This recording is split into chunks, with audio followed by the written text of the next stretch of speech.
মূলত যে কোরআন সর্বশ্রেষ্ঠ ধর্মগ্রন্থ, ইসলাম সবচেয়ে ভালো পথ, তেমনটাই দাবি করছেন হিন্দুরা, তেমনটাই খ্রিস্টানরা বলছে বাইবেলের মতো বই হয়ই না পৃথিবীতে, তেমনটাই বলছেন বৌদ্ধরা, তেমনটা জৈন, তেমনটা জুরাস্টাররা, তেমনটা ইহুদিরা, তেমনটা সবাই। কারণ কি? কারণ প্রত্যেকেই যেহেতু নিজের নিজের ধর্মগ্রন্থের মহলে শৈশবে জন্মগ্রহণ করেছেন, সেগুলোই বাবা মার কাছ থেকে, অভিভাবক থেকে শুরু করে তাদের সোশ্যাল ফ্যামিলি ট্রানজ্যাকশনসের মাধ্যমে তারা বড় হয়েছে। তাই শিশু মনস্তত্ত্ব যে ধর্মের মহলে কাটবে, সেই ধর্মটাই তার কাছে সবচেয়ে ভালো মনে হবে। এটা তো স্বাভাবিক ঘটনা। এবার আপনার ধর্মগ্রন্থ শ্রেষ্ঠ, তার ধর্মগ্রন্থ শ্রেষ্ঠ, আপনি প্রচুর ইসলাম জানেন, আপনি প্রচুর সনাতন ধর্মের শাস্ত্র জানেন, ওকে, আপনি পুজো করেন, প্রার্থনা করেন, কেউ নামাজ পড়েন, ওকে, কেউ হাজারো রিচুয়ালস ফলো করে, কেউ ফাস্টিং করে, কেউ রোজা করে, ঠিক আছে, ওকে। কেউ পলিটিক্যাল জগতে আছে, দুর্দান্ত পলিটিশিয়ান, সে পলিটিক্স ভালো বুঝে, তিনি কার্ল মার্কস থেকে লেনিন থেকে শুরু করে হাজারো পলিটিক্যাল থিঙ্কার থেকে পলিটিক্যাল স্ট্র্যাটেজিস্টদেরকে তাদের দারুণ লাগে। তেমনই কেউ সোশ্যাল জগতে, কেউ সায়েন্সের জগতে, কেউ ফিলোজফির জগতে, কেউ লিটারেচার, অর্থাৎ সে কবিতার মাধ্যমে অনেক কিছু বোঝার চেষ্টা করছে, সে কবি, তার কাছে সাহিত্য, গল্প, উপন্যাস এগুলো দুর্দান্ত লাগে। সব শেষে প্রশ্ন হচ্ছে, এগুলো করে আপনি কি এই মহাবিশ্বের ব্যক্ত অব্যক্ত রহস্যকে জানতে পেরেছেন? আপনি কি হিউম্যান এক্সিস্টেন্সের মিস্ট্রিকে জানতে পেরেছেন, অর্থাৎ মানবীয় অস্তিত্বের রহস্য? কেন আমরা এমনটা, কেন কোনো কিছু ঘটছে, কেনই বা এ সমাজ এলো, কেনই বা আপনি মুসলিম বা হিন্দু, কেনই বা আপনি এমনটা যেমনটা আপনি, কেনই বা আপনি দুঃখী, কেনই বা আপনি হতাশ, কেনই বা আপনি পীড়িত, কেনই বা আপনার জীবনে এত অভিযোগ হিন্দুদেরকে নিয়ে, কেনই বা আপনার এত অভিযোগ মুসলিমদেরকে নিয়ে, কেনই বা আপনাদের অভিযোগ এত বামপন্থীদের নিয়ে, ডানপন্থীদের নিয়ে, হাজারো প্রশ্ন।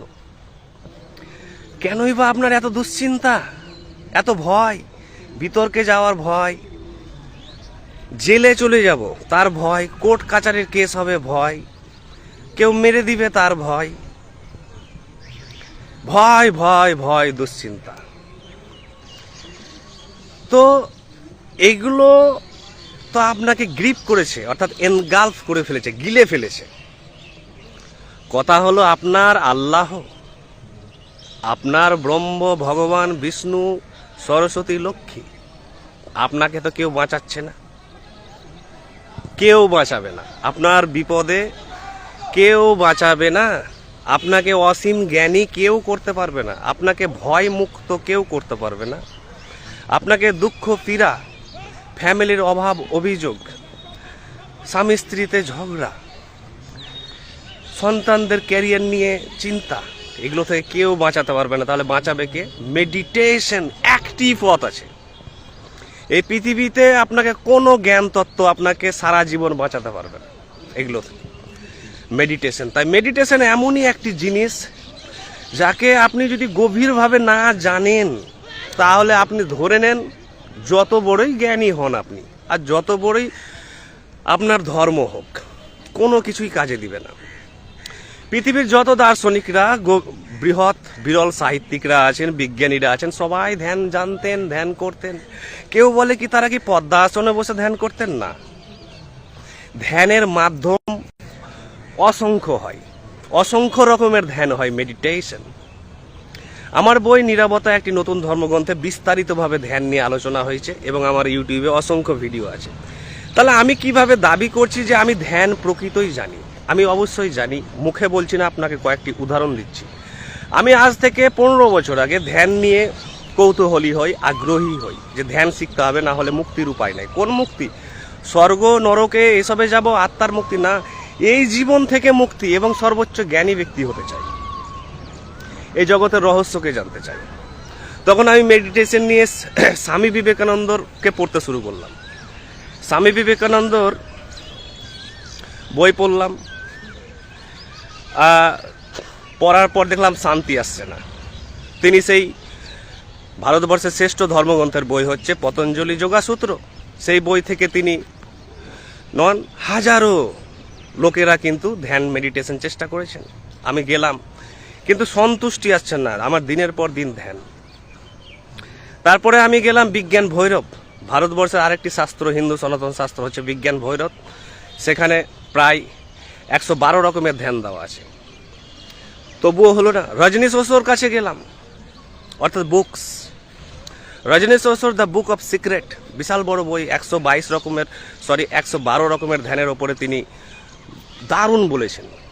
পড়লাম, শান্তি আসছে না, সেই ধ্যানের স্বাদ পাচ্ছি না। শ্রী অরবিন্দকে পড়লাম, তার লাইফ ডিভাইন থেকে শুরু করে দ্য সিক্রেট অফ বেদা এবং যোগার যে ভলিউমসগুলো আছে সব শেষ করে দিলাম।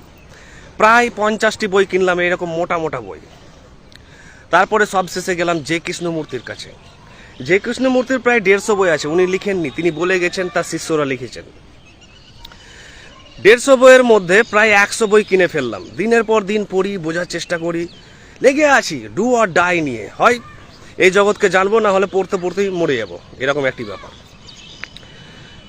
যে কৃষ্ণমূর্তিকে পড়লাম, ভারতবর্ষের যত আছে আধ্যাত্মিক দার্শনিক বিজ্ঞানীরা যারা আছেন তাদের সমস্ত বই শেষ করে দিলাম, সব। প্রচুর কিছু জানলাম, প্রচুর, কিন্তু সন্তুষ্টি আসছে না। এবার বিদেশে পাড়ি দিলাম। বিদেশে মাইস্টার একহার্ট থেকে শুরু করে ফিলোজফার থেকে শুরু করে হাজারো বই পড়লাম। এবার শুরু হলো ধ্যান, যখন পাশ্চাত্য এবং প্রাচ্যের সমস্ত লোকেদের, জ্ঞানী মহাপুরুষদের জ্ঞানকে কম্বাইন করে শুরু করলাম ধ্যান দিনের পর দিন। তখন মাঝপথে সাক্ষাৎ পেলাম ওম স্বামীর। ওম স্বামীর বাড়ি হচ্ছে পাঞ্জাব, আমার বয়সী, প্রায় 38-40-এর মতো বয়স। তিনি মিলেনিয়ার ছিলেন, অস্ট্রেলিয়ায় তিনি সফটওয়্যার কোম্পানির মালিক ছিলেন। কিন্তু তিনি সফটওয়্যার কোম্পানির কোটি কোটি টাকার মালিক, তিনি সমস্ত কিছু তার বন্ধুকে দিয়ে দিলেন এমনি। তারপরে সন্ন্যাস নিয়ে নিলেন হঠাৎ। তারপরে হিমালয়ে এসে 6 মাস রিগোরাস ধ্যান করলেন। তার ধ্যানের তীব্রতা মারাত্মক ছিলেন, আপনারা বিশ্বাস করবেন না, না পড়লে। ওর বইটি পড়বেন, ইফ ট্রুথ বি টোল্ড।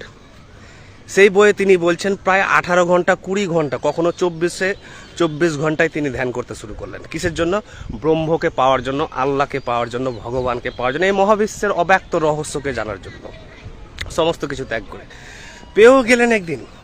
তার দ্বারা অনুপ্রাণিত হলাম আমি এতটাই, ভাবলাম যে 18 ঘন্টা 20 ঘন্টা ধ্যান করা যেতে পারে, ঘন্টার পর ঘন্টা। আমিও শুরু করলাম, এত ধ্যান করলাম প্রায় 10 বছর, 10 ইয়ার্স। গভীর ধ্যান, কখনো 8 ঘন্টা, কখনো 1 ঘন্টা, কখনো 6 ঘন্টা, কখনো 8 ঘন্টা, এবং সর্বোচ্চ ধ্যান করলাম 11 ঘন্টা। সেই ধ্যানেই একদিন পেলাম সর্ববিরাজমান ঈশ্বরের বা অব্যক্ত পুরুষ এবং প্রকৃতির সন্ধান, কপিল মুনির সাংখ্য ফিলোজফির। পেলাম ব্রহ্মের খোঁজ ধ্যানে, অসীম ধ্যানে পেলাম আল্লাহর খোঁজ। সমস্ত আমার যা পীড়া, দুঃখ, হতাশা ছিল সব দূর হয়ে গেল। জীবন থেকে যা দুশ্চিন্তা, ভয় ছিল সব দূর হয়ে গেল, যেহেতু আমি এই মহাবিশ্বকে জেনে ফেলেছি। আমার আর কিছু চাওয়ার নেই, পাওয়ার নেই, আমার কিছু দেওয়ার নেই, আমার কিছু হারাবারও নেই, কোনো ভয় নেই। আমি স্বাধীন, যেখানে যত বড়ই ঘটনা ঘটুক আমি পীড়িত নই, আমি একটু কোনো বিচলিত, চিন্তিত নই।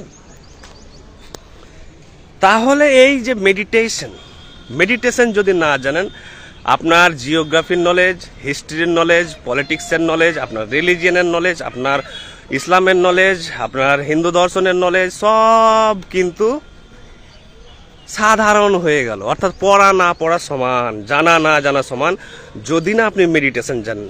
তখন আপনাকে যদি মেডিটেশন জানতে চান, আমি 6 প্রকারের মেডিটেশনকে ভাগ করেছি নিরাপত্তা একটি নতুন ধর্মগ্রন্থে, সেখানে যান, পাবেন। হযরত মুহাম্মদের বাণী পড়ে শুনে এগুলো হয়তো সাময়িক টেম্পোরারি কাজে দেবে, কিন্তু তার যে হীরা গুহায় মক্কায় যে 15 থেকে 20 বছর কাটানো, তার নির্জনতা, একাকিত্ব, নীরবতা এবং গভীর ধ্যান দিনের পর দিন, তার ওয়াইফ, ফার্স্ট ওয়াইফ, প্রথম ওয়াইফ খাদিজা, তাকে সেখানে খাবার দিয়ে চলে আসতেন, সেই গুহার মুখে খাবারটা রেখে আসতেন, কিন্তু তাকে কিছু বলতেন না, ডিস্টার্ব করতেন না, কারণ কি তিনি তীব্র ধ্যানে বিলীন হয়ে আছে। তেমনটাই বুদ্ধ, গৌতম বুদ্ধ, তেমনটাই যিশু, তেমনটাই কনফুসিয়াস, তেমনটাই চাইনিজ মহাপুরুষ লাওজু। এই অসীম ধ্যান ছাড়া, তাই স্যার আইনস্টাইন বলছেন ধ্যান মানে হচ্ছে সাইলেন্স, ডিপ সাইলেন্স। 6 রকমের ধ্যান আছে, অর্থাৎ পর্যবেক্ষণ ধ্যান, অবজারভেশন মেডিটেশন, তারপর আছে সাটল ডাইমেনশন অফ মেডিটেশন, অর্থাৎ চেতনা সূক্ষ্মতর স্তরে গিয়ে ধ্যান, তারপর আছে ভয়েড মেডিটেশন, শূন্য ধ্যান, তারপর আছে কন্টেম্পলেশন মেডিটেশন, অর্থাৎ মনন ধ্যান। এইরকম করে 6 প্রকার ধ্যান আছে, এবং 6 প্রকারই মারাত্মক ধ্যান। ধরুন এক একটা বড় বড় সব অ্যাটম বম, যেখানে যাওয়ার পর আপনি যে জ্ঞানের সন্ধান পাবেন এই মহাবিশ্বে, সমাজ সম্পর্কে, রাজনীতি সম্পর্কে, হিন্দু মুসলিম টোটাল ডাইনামিক্স সম্পর্কে আপনি এমন জ্ঞান পাবেন যে জ্ঞান একমাত্র বিরল বিরল দার্শনিক, বিজ্ঞানী, প্রফেট, মেসেঞ্জার এবং ঋষি অবতাররা পান। এবার আপনি মানুষ নন, সাধারণ ম্যান নয়, এবার সুপার হিউম্যান বিংয়ে পরিণত হতে চলেছেন, অতি মহামানবে পরিণত হতে চলেছেন। কারণ এই মহাবিশ্ব এবার আপনাকে সাহায্য করবে, কারণ এই মহাবিশ্ব বুঝে গেছে যে এখানে একটি লোক আছে, বা ছেলে আছে, মেয়ে আছে, যে কিন্তু আমাকে ডাকছে, আমাকে জাগিয়ে দিয়েছে। তাই সে সর্বদা আপনাকে সমস্ত বিপদে সাহায্য পাঠাতে থাকবে অদৃশ্যভাবে। আপনি বুঝতেই পারবেন না, বিভিন্ন সম্পর্কের মাধ্যমে, বিভিন্ন ঘটনার মাধ্যমে, সমাজে, পরিবারে সে আপনাকে সাহায্য পাঠাচ্ছে। আপনার জ্ঞান এত বাড়তে থাকবে যে আপনি নিতে পারবেন না। তখনই তো হযরত মুহাম্মদের কাছে কোরআনের আয়াত আসতে শুরু করছে অব্যক্ত জগৎ থেকে, অতীন্দ্রিয় জগৎ থেকে। তখনই তো বেদ রচনা হচ্ছে ঋষিদের কাছ থেকে, ঋষিদের কাছে, উপনিষদের ঋষিদের কাছে, বেদের ঋষিদের কাছে আসতে শুরু করছে কালজয়ী জ্ঞান। শ্রী অরবিন্দর কাছে আসছে কালজয়ী জ্ঞান, বিবেকানন্দর কাছে আসছে কালজয়ী জ্ঞান। কারণ আপনার চেতনা এবার সংকীর্ণ সীমিত জায়গা থেকে, পুকুর থেকে সে বিবর্তিত হয়ে মহাসমুদ্রে, মহাকাশে পরিণত হয়েছে। আপনি এবার মহা বিশ্বে পরিণত হয়েছেন, আপনার চেতনাতে বিস্ফোরণ ঘটেছে ধ্যানের ফলে। এই ধ্যান হওয়ার পর আপনি বিজ্ঞানের জ্ঞান চান, দর্শন, পলিটিক্স, সোসাইটি, ফ্যামিলি, রিলিজিয়ান, ইসলাম, কোরআন, পৃথিবীতে যা কিছু জানতে চান এই ধ্যানের মাধ্যমে সম্ভব। তাই স্যার আইনস্টাইন যখন রিলেটিভিটি আবিষ্কার করেছিলেন, তখন বলে তিনিও গভীর ধ্যানী ব্যক্তি ছিলেন। তিনি বলছেন, যখন আমি আবিষ্কার করার কথা চিন্তা করি যে কোনো কিছু আবিষ্কার করব, তখন কিছু খুঁজে পাই না, কিন্তু যে মুহূর্তে আমি সমস্ত চিন্তা জগৎ ত্যাগ করে গভীর নীরবতায় সাঁতার কাটতে শুরু করি, বিলীন হয়ে যাই, তখন সত্য হঠাৎ এসে আমার কাছে হাজির হয়। তাহলে বুঝছেন যে এই যে ডিপার সাইলেন্স, নিউটন যে এই যে 3rd ল দেখছে, গ্র্যাভিটেশন দেখছে, অর্থাৎ মাধ্যাকর্ষণ শক্তি, তিনি কিন্তু কন্টেম্পলেশন মেডিটেশনে আছেন, এমনি এমনি দেখতে পাচ্ছেন না। তিনি আপেল পড়ার ঘটনাটি বা মাধ্যাকর্ষণ শক্তিটি দেখতে পাচ্ছেন মনন ধ্যানে। তেমনি হাজারো দার্শনিকরা মনন ধ্যান করতেন। তাই তো কোরআনে বলা হচ্ছে যে মনন করো, মনন করো। তোমরা কি এই চিহ্নগুলো, আয়াতগুলো দেখতে পাচ্ছ না, ইঙ্গিতগুলো, এগুলো নিয়ে গভীর ধ্যান করো, গভীর করো, বাহ্যিকভাবে নয়, গভীরে চলে যাও, সব রহস্য তুমি দেখতে পাবে। তাই ধ্যান কিন্তু জানতে হবে, আর ধ্যান না জানলে আপনি পলিটিশিয়ান হন, টিচার হন, জার্নালিস্ট হন, কবি হন, রাইটার হন, আর অ্যাডমিনিস্ট্রেটর, বিউরোক্র্যাট, জাজ, যেই হন, আপনি একটা সাধারণ জীবন কাটাবেন। হয় আপনি হিন্দুর পক্ষ নিয়ে নেবেন, আর না হলে মুসলিমের পক্ষ নিয়ে নেবেন, কখনো বামপন্থী, কখনো ডানপন্থী, কখনো বিজেপি হয়ে যাবেন, কখনো টিএমসি হয়ে যাবেন। সাধারণ এরা 99% মানুষ এইভাবেই জীবন কাটাবেন। আর যদি 1%-এর মধ্যে যেতে চান, তাহলে চলুন আমরা পাড়ি দিই যীশুখ্রিস্টের জগতে, বুদ্ধের জগতে, সক্রেটিসের জগতে, অ্যারিস্টটলের জগতে, হযরত মুহাম্মদের জগতে, সেই অব্যক্ত জগতে, ঋষিদের জগতে। যদি না যেতে পারেন, তাহলে এই জীবন ব্যর্থ আপনার। যত বড়ই আপনি পলিটিক্স বুঝুন আর যাই করুন, যতই টাকা পয়সার জাকজমকতা থাক, আপনি সাধারণ জীবন কাটাবেন। Thank you.